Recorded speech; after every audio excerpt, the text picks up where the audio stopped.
15 ದಿವಸಕ್ಕೆ 20 ದಿವಸಕ್ಕೆ complete lock ಕೊಡ್ತಾರೆ. ಮನೆ ಕಟ್ಟೋರು, ಸಿಂಗಲ್ ಮನೆ ಕಟ್ಟೋರು, ಕಾಂಟ್ರಾಕ್ಟರ್ ಯಾರು ಸ್ಪಾಟ್ ಅಲ್ಲಿ ಕಾಸು ಕೊಡ್ತಾರೆ. ಇಲ್ಲ ಒಂದು ವಾರ ಪಕ್ಕ ಮೇಸ್ತ್ರಿರೋ, ಇಂಜಿನಿಯರೋ, ಇಲ್ಲ ಕಾಂಟ್ರಾಕ್ಟರ್ ಆಗಿರೋರು ಒಂದು ವಾರ ಕಾಸು ಕೊಡ್ತಾರೆ. ಈ ಸೆಂಟ್ರಲ್ ಇರೋರು ತಿನ್ಬಿಡ್ತಾರೆ. ಪಾಪ ಈ ಕಡೆ ಕೃಷಿಯವ್ರಿಗೂ ಕಷ್ಟ, ಈ ಕಡೆ ಲಾರಿ ಮಾಲೀಕರಿಗೂ ಕಷ್ಟ.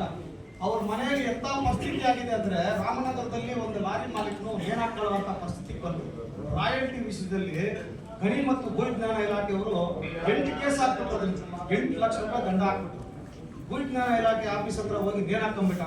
ಆಫೀಸ್ ಎದುರುಗಡೆನೆ ನಿಮ್ಗೆಲ್ಲ ಗೊತ್ತಿರ್ಬೋದು, ಗ್ರೂಪ್ಗಳಲ್ಲಿ ಹರಳಾಡ್ತದ್ದು. ನಾನು ಮನೆಗೆ ಹೋಗಿ ನಮ್ಮ ಅಧ್ಯಕ್ಷರ ಮಾತಿನ ಮೇರೆಗೆ ಹೋಗಿ ನಮ್ಮ ಕೈಯಲ್ಲಿ ಏನಾಗುತ್ತೋ ಅದನ್ನ ಸಹಾಯ ಮಾಡ್ಕೊಂಡು ಬಂದೆ. ನೋಡಿ, ಒಂದು ಸಂಸಾರ ಉಳ್ಸಕ್ ನಮ್ಮ ಕೈಯಲ್ಲಿ ಆಗಲ್ಲ. ನೋಡಿ, ನಾವೆಲ್ಲ ಒಂದಾದ್ರೆ ಗ್ಯಾರಂಟಿ ಆ ಸಂಸಾರನ ಬೀದಿಗೆ ಬರ್ದಂಗೆ ಅವ್ರನ್ನ ನ್ಯಾಯಯುತವಾಗಿ ಬದುಕಂಗ್ ಮಾಡ್ತಾರೆ. ಅದೇ ರೀತಿ ನಿಮ್ಮ ಕೃಷಿಯರ್ ಅವ್ರಿಗೆಲ್ಲರೂ ನಾನು ಕೇಳ್ಕೊಳ್ಳೋದು ಇಷ್ಟೇನೆ, ನೀವು ಆ ರಾಯಲ್ಟಿನ ಪ್ರಾಮಾಣಿಕವಾಗಿ ಲಾರಿಯವರು ಉದ್ಧಾರ ಆಗ್ತಾರೆ. ಅದರಿಂದ ಲಾರಿಯವರು ಕೃಷಿಯರವರು ಒಂದಾಗೋದ್ರೆ ನಮ್ಮ ಉದ್ಯಮ ಇನ್ನಷ್ಟು ಮುಂದಕ್ಕೆ ಹೋಗ್ಬೋದು. ನನ್ನ ಈ ಮಾತು ಅಷ್ಟೇ.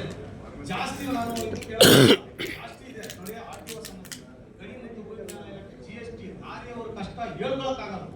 ಅದರಿಂದ ಈ ಲಾರಿಯವ್ರ ಕಷ್ಟನ ತಮ್ಮ ಹತ್ರ ಹಂಚ್ಕೊಂಡಿದ್ರೆ ನಮ್ಗೆ ಬೇರೆ ಎಲ್ಲಿ ಹಂಚ್ಕೊಳಕ್ಕಾಗಲ್ಲ. ಸೆಂಟ್ರಲ್ ಇರೋ ದಲ್ಲಾಳಿಗಳು ಬಿಟ್ರೆ ಬೇರೆ ಲಾರಿಯವರು, ನಮ್ಮ ಇವರು ಕೋರಿಯವರು ಇದಾಗ್ತಾ ಇಲ್ಲ. ಅದರಿಂದ ತಾವು ಮಾನವೀಯತೆ ಇದು ಏನಿದೆಯೋ ನಮ್ಮ ಮಾನವೀಯತೆ ನಮ್ಮ ಲಾರಿ ಮಾಲೀಕರ ಮೇಲೆ ತೋರಿಸಿ ದಯವಿಟ್ಟು ಒಂದು ನ್ಯಾಯಯುತ ಬದ್ಧವಾಗಿ ಒಂದು ರೇಟನ್ನು ಫಿಕ್ಸ್ ಮಾಡಿ ಅಷ್ಟೇ. ನಮಸ್ಕಾರ.